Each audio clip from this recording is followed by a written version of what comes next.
This is a bit of a before and after. I haven't done anything on this edge other than put the dye on it. So I guess you can call that the before shot. And dun, dun, dun, after.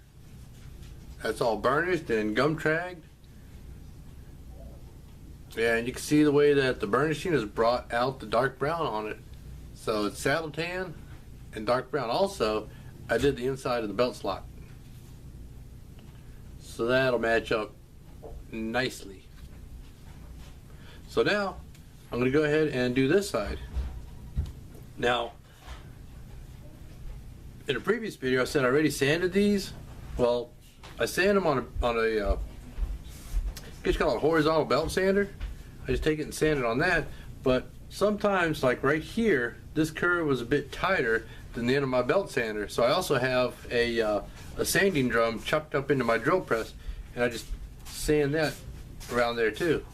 These, of course, I had to hand sand. And then after I get it back, after I get it all sanded, I bring it back in and I bevel the edges and then dye it. I use my own custom mix of brown dye, and I went ahead and dyed the edges with the dauber.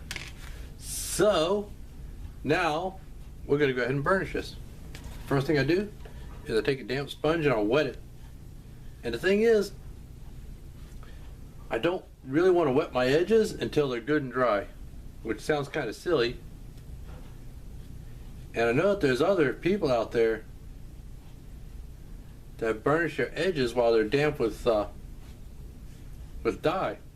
In fact, there's one fella, he calls it, what does he call it?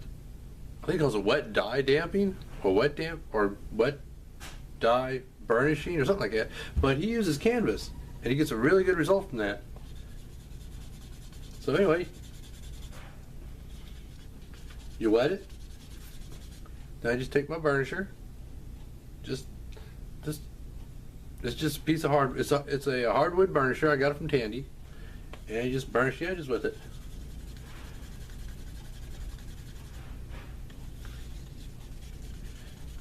Now generally, when it starts to squeak,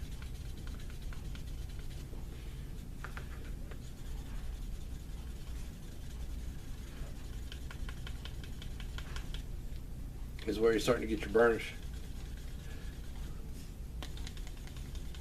You hear it squeaking a little bit.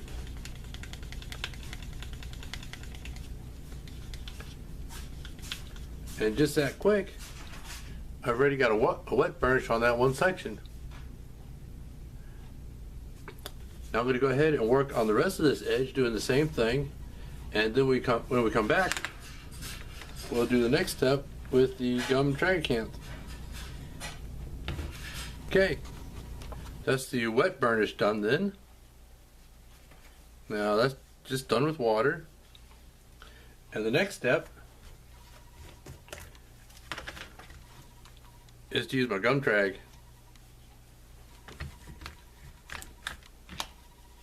Now, I just apply it with a dauber, and in the holes, in the slots here, I'm going to use one of these here cotton swabs.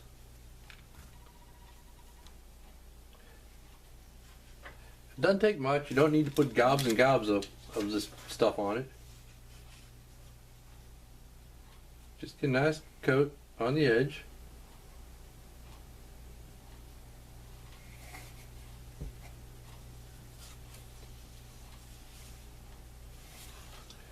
Basically all it does is to help to glue the fibers down. Because if you just burnish it with water and leave it at that, the fibers can come loose again and make it fuzzy. So basically the gum trag just kind of glues down those fibers, and got some on my finger.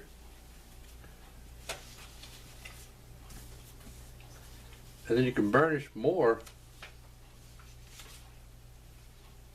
after you let the gum trag dry for just a little bit.